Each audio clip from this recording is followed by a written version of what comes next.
bem-vindo à nossa aula de língua portuguesa. Meu nome é Élica Gonçalves.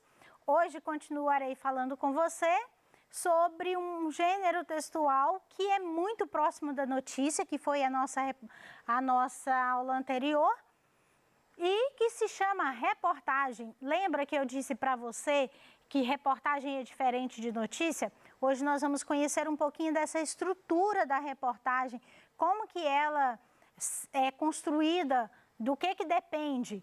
Sabemos que aconteceu, noticiou. Então, a notícia é um fato imediato. Então, a reportagem ela é diferente porque ela tem a sua estrutura construída num formato mais específico, com suas especificidades, e é algo que é muito importante, especialmente para o jornalista. Como disse um colega, é algo que é para aqueles que já se levantaram, que já está com a sua vida construída.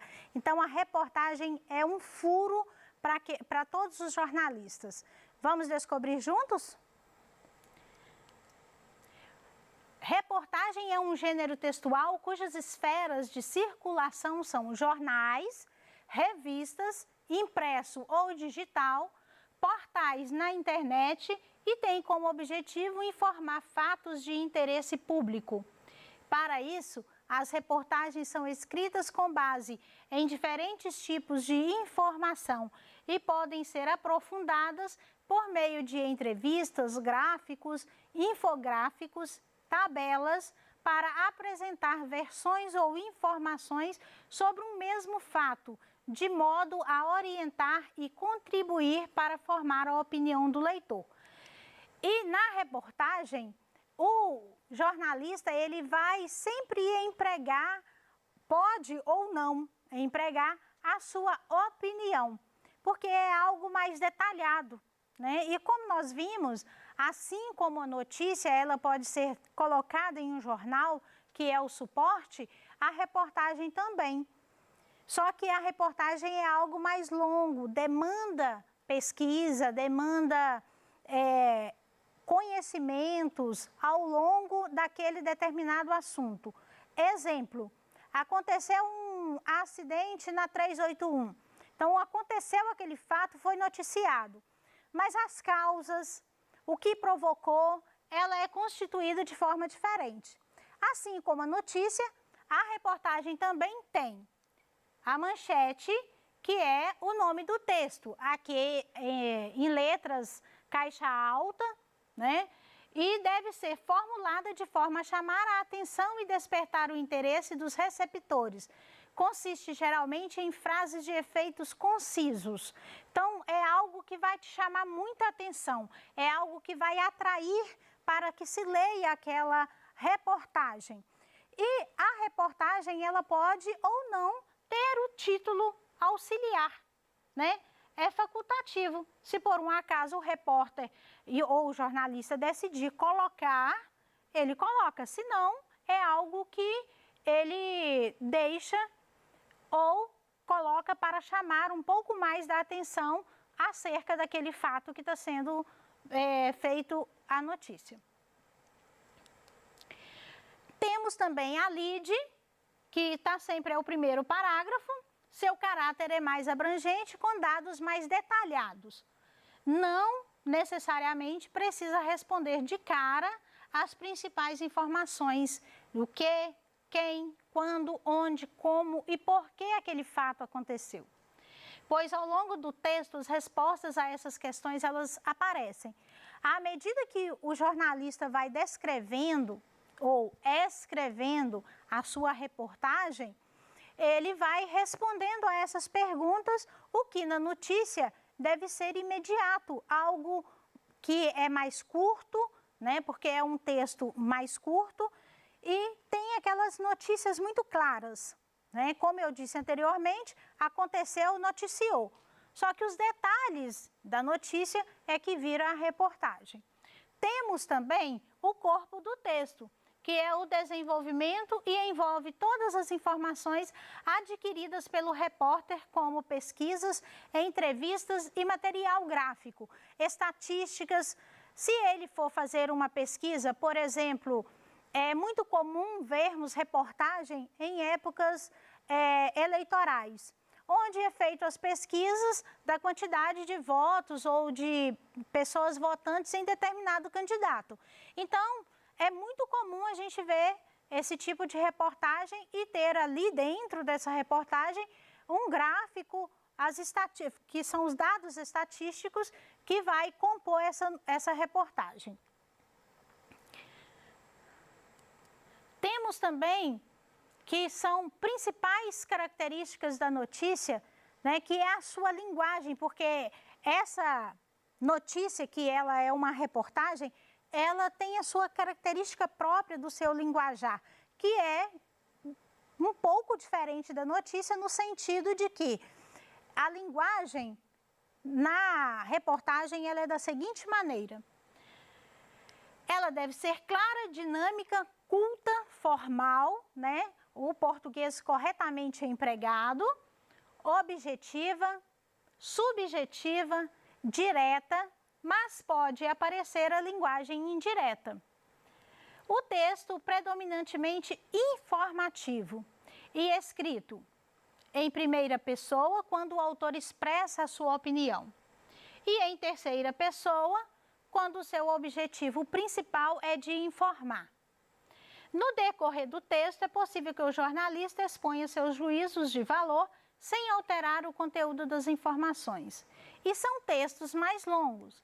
Então, a reportagem é um texto onde o repórter, o jornalista, ele pode empregar a sua opinião sem distorcer o fato da sua essência, né? Ele pode colocar ali a sua opinião detalhadamente, mas sem transcorrer, sem deformar o seu texto original, a sua essência, a essência da reportagem. Então, veremos também que a reportagem é um material mais abrangente e elaborado.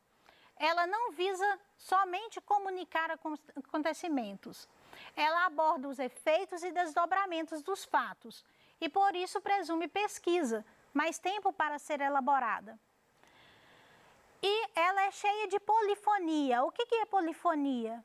Poli vem de muitos, né? E fonia vem de sons. Então, são muitos sons, muitas expressões sonoras que são ditas na reportagem. Nas reportagens, a voz do autor é apresentada em conjunto com outras, sejam entrevistados, testemunhas, especialistas dizendo sobre aquele fato, documentos reunidos, entre outros.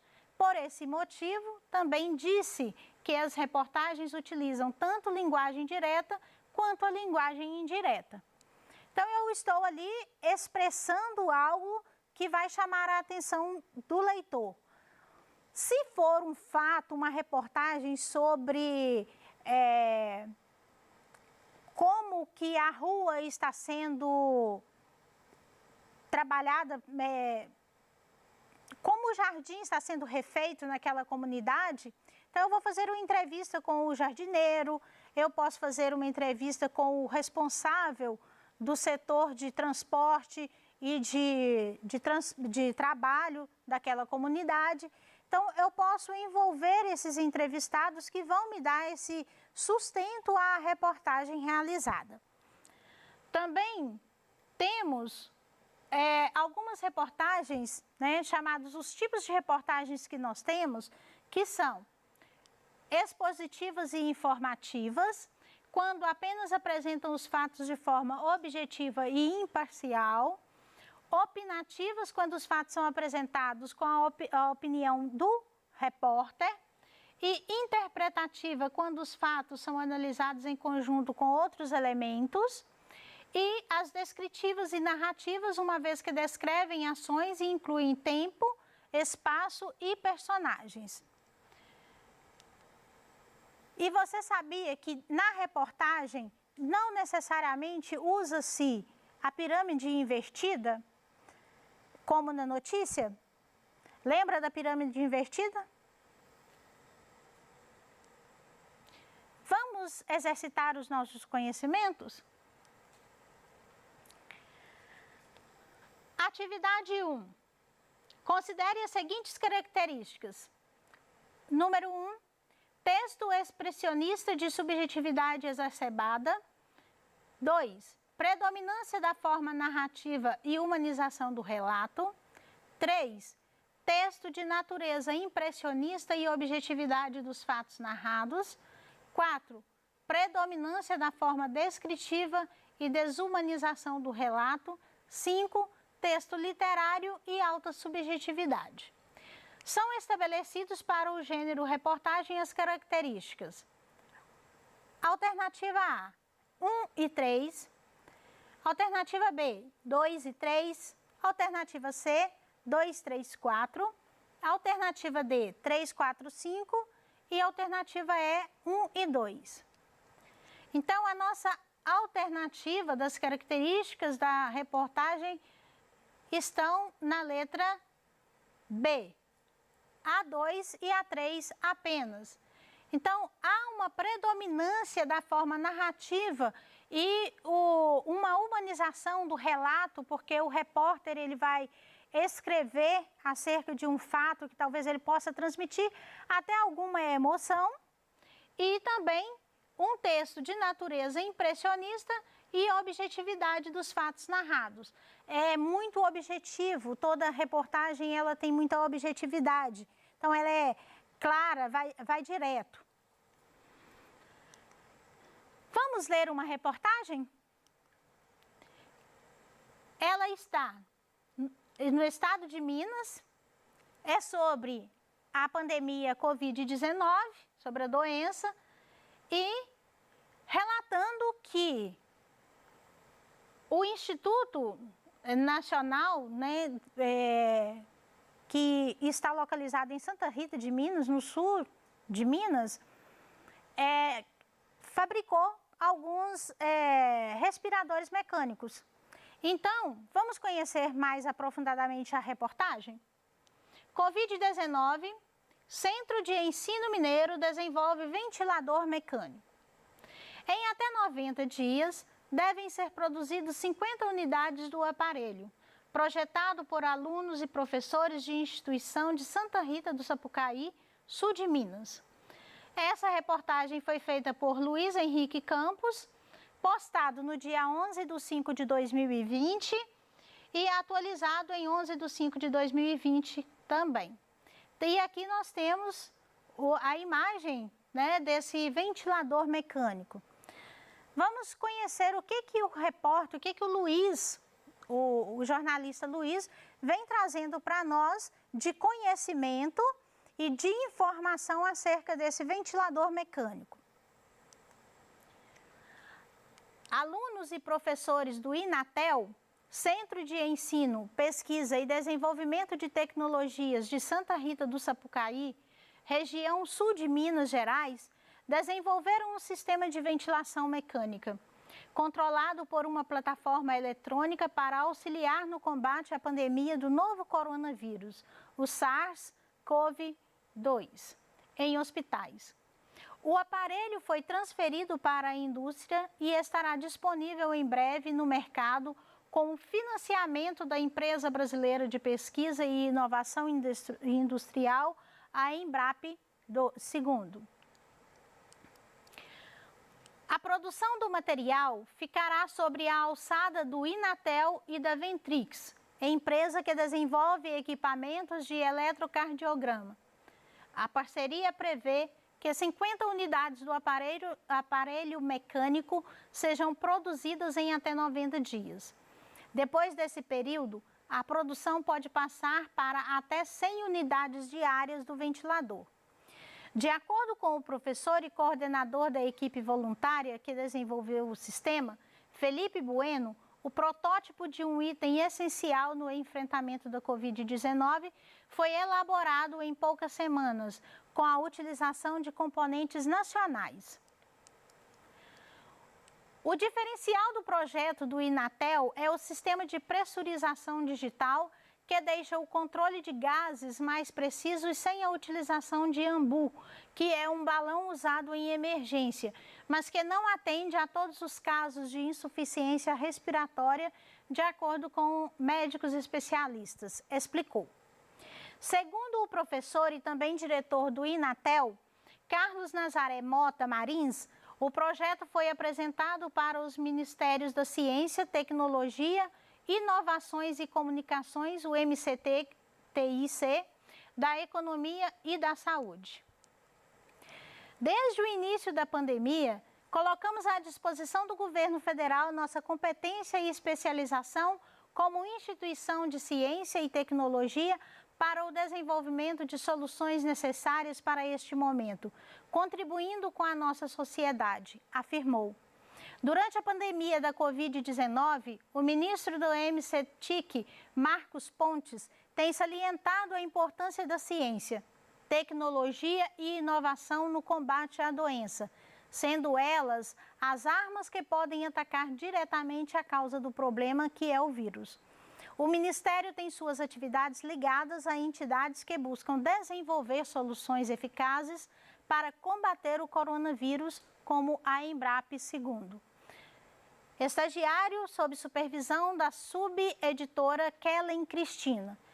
Então, a nossa reportagem ela vai trazer, uma informação acerca desses ventiladores mecânicos. Agora, vamos conhecer um pouquinho algumas atividades que foram trazidas para você e acerca dessa reportagem. Leia atentamente o texto, a frase. O diferencial do projeto do Inatel é o sistema de pressurização digital que deixa o controle de gases mais preciso e sem utilização de ambu, que é um balão usado em emergência, mas que não atende a todos os casos de insuficiência respiratória, de acordo com médicos e especialistas.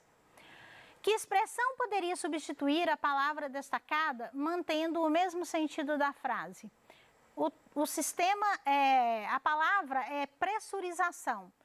A letra A, diminuir a pressão, aumentar a pressão, manter o arranque ou manter a pressão? Resposta alternativa D, manter a pressão.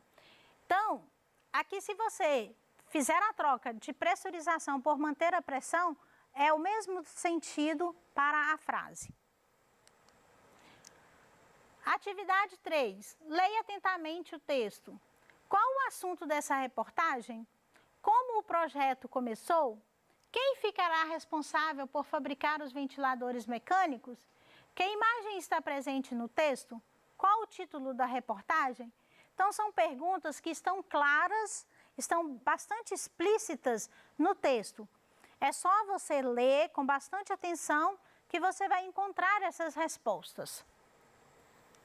Atividade 4 são atividades que você pode, eu estou desafiando você, aluno, você, aluna, a fazer essa pesquisa porque vai agregar muito conhecimento para a sua vida.